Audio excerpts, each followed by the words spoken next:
मसीह में सभी भाई बहनों को जय मसीह की। मैं विश्वास करती हूँ कि हम सभी आत्मा में उन्नति कर रहे हैं और जैसे कि कुछ निर्णयों के साथ, कुछ वायदों के साथ, कुछ समर्पण के साथ हमने 2023 में कदम रखा है, तो बिल्कुल उन निर्णयों को हम परमेश्वर के अनुग्रह के द्वारा पूरा भी करेंगे।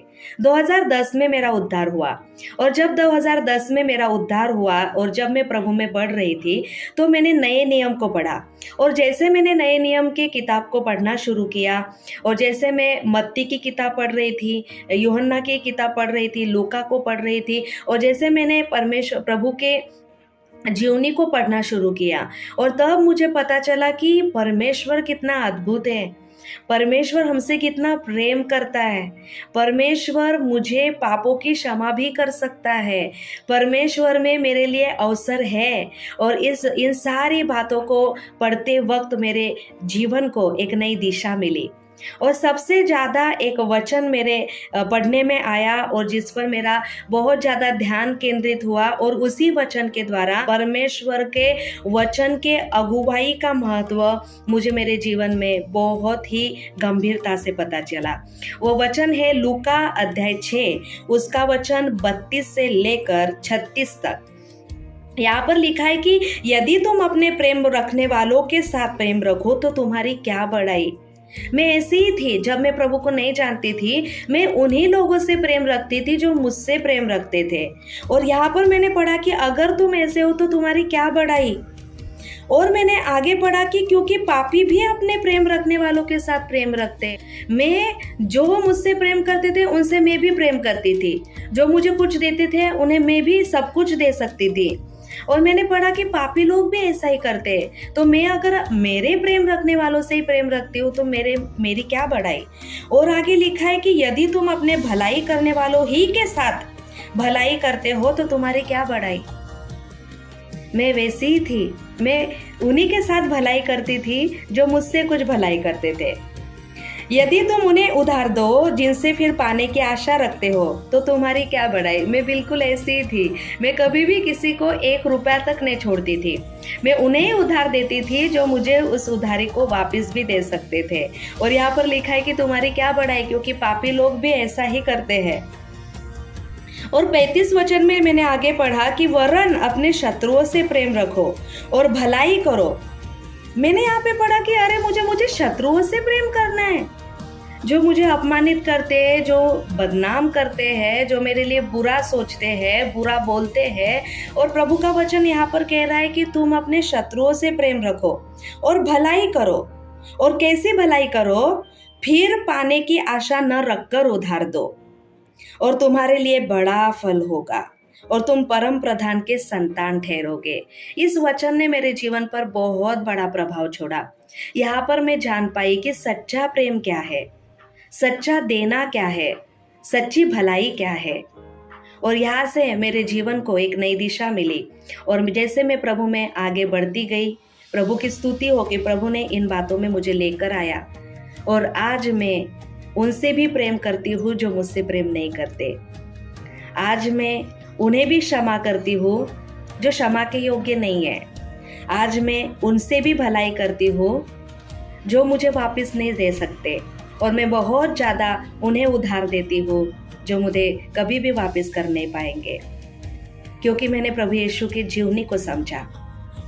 मैंने जाना कि प्रभु यीशु ने उस संसार से प्रेम किया जो संसार उसे जानता भी नहीं था। वचन में लिखा है कि जब हम पापी थे तभी वो हमारे लिए मरा।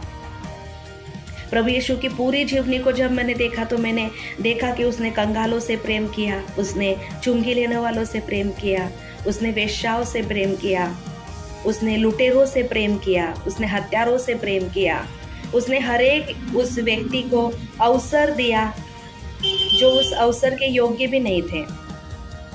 जब मैंने आगे पढ़ा और उस बात में मैं आई कि प्रभु ने किसके पैर धोए, और वहाँ पर मैं बहुत ज़्यादा आशीषित हुई और मैंने अपने जीवन को जांचा कि मैं किसके पैर धो सकती हूँ।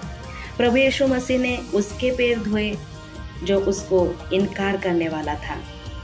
प्रभु यीशु मसीह ने अपने ऐसे चेले के भी पैर धोए जो संदेह करने वाला था। उसने ऐसे भी चेले के पैर धोए जो उसको पकड़वाने पर था।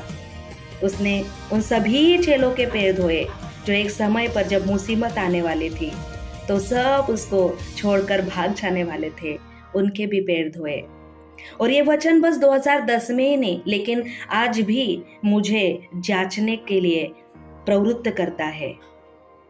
हमें जांचना है, क्या आज हम विश्वासी हैं, हम प्रभु यीशु से प्रेम करते हैं, प्रभु यीशु के हम अनुयायी हैं, उनके पीछे चलने वाले हैं। तो ये जो सवाल है वो आज भी उतना ही महत्वपूर्ण है। क्या सच में हम उन्हीं से प्रेम करते हैं जो हमसे प्रेम करते हैं? क्या हम उन्हीं से भलाई करते हैं जो हमसे भलाई के काम करते हैं? क्या हम बस उन्हीं को उधार देते हैं जो हमें वापस दे सकते हैं? प्रभु यीशु ऐसे नहीं थे। उन्होंने उस संसार के लिए अपने आप को क्रूस पर दे दिया, जो संसार उसे कभी भी उसकी कीमत वापस नहीं कर सकेगा। प्रभु यीशु मसीह हमारे लिए नमूना बने। उन्होंने प्रेम किया और उसने कहा कि जैसे मैंने प्रेम किया वैसे ही तुम भी एक दूसरे से प्रेम करो। जैसे प्रभु यीशु ने माफी दिया वैसे ही हमें भी माफ करना है, कोई लायक हो या ना हो, कोई क्षमा मांगता हो या ना मांगता हो, लेकिन फिर भी जैसे प्रभु ने माफ किया हमें भी माफ करना है। जैसे उसने दया की हमें भी वैसे ही दया करनी है।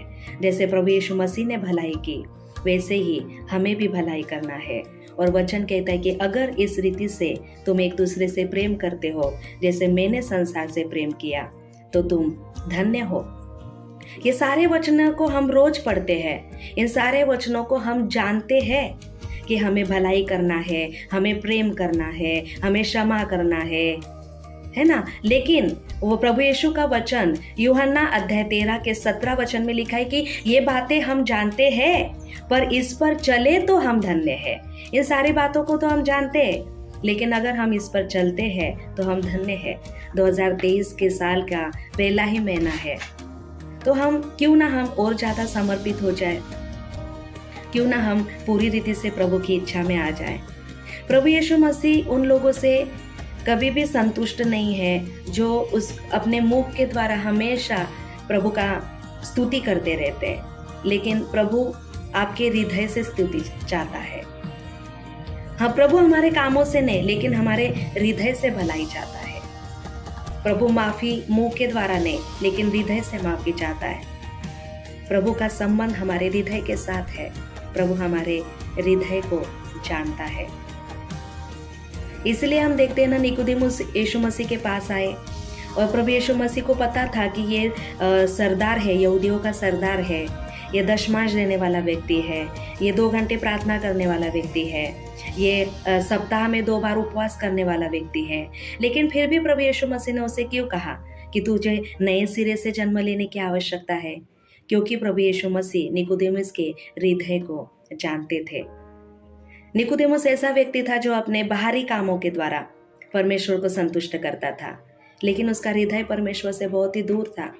क्या आज हम भी निकोदेमुस के समान हैं? क्या हम हमारे कामों से, हमारे स्वभाव से, हमारे कार्यों से, मुख से परमेश्वर के निकट तो है क्या, लेकिन क्या हम हृदय से दूर चले गए हैं? कुछ समय निकालकर आज हम जांचेंगे, और अगर ऐसा लगता है कि हम दूर हैं, सच में हम जैसे बोलते हैं, जैसा हम सुनते हैं, जैसा हम दिखाते हैं, अगर वैसा हमारा जीवन नहीं है तो हमारे लिए प्रभु में अवसर है। हम मन फिरा सकते हैं। हमें मन फिराना है और हमें सच्चाई में आना है। हमें सच्चाई में आना है हमारे बोलने के प्रति, हमें सच्चाई में आना है हमारे कामों के प्रति, हमें सच्चाई में आना है हमारे सेवकाई के प्रति। और अगर हम सच्चाई में आएंगे तो बिल्कुल प्रभु हमें धन्य कहते हैं। तो 2023 में चलो हम नए से शुरुआत करेंगे, प्रेम की नई शुरुआत। हम वैसा प्रेम करेंगे जैसा प्रभु ने प्रेम किया, हम वैसे ही क्षमा करेंगे जैसे प्रभु ने क्षमा की, बिल्कुल हम वैसे ही भलाई करेंगे जैसे हमारे प्रभु ने भलाई की। जब ये सवाल मेरे जीवन में आया कि क्या मैं उनसे प्रेम करती हूँ जो मुझसे प्रेम करते हैं, क्या मैं उनसे भलाई करती हूँ जो मुझसे भलाई करते हैं, तो इस सवाल ने मुझे मेरे स्वार्थ से परिचित कराया और मैं जान पाई कि सच में हम कितने स्वार्थी होते हैं। लेकिन हमारा प्रभु स्वार्थी नहीं है, वो निस्वार्थ परमेश्वर है। और जैसे उसने प्रेम किया हम प्रेम करेंगे, तो वचन कहता है कि उसी परम प्रधान परमेश्वर के हम संतान कहलाएंगे।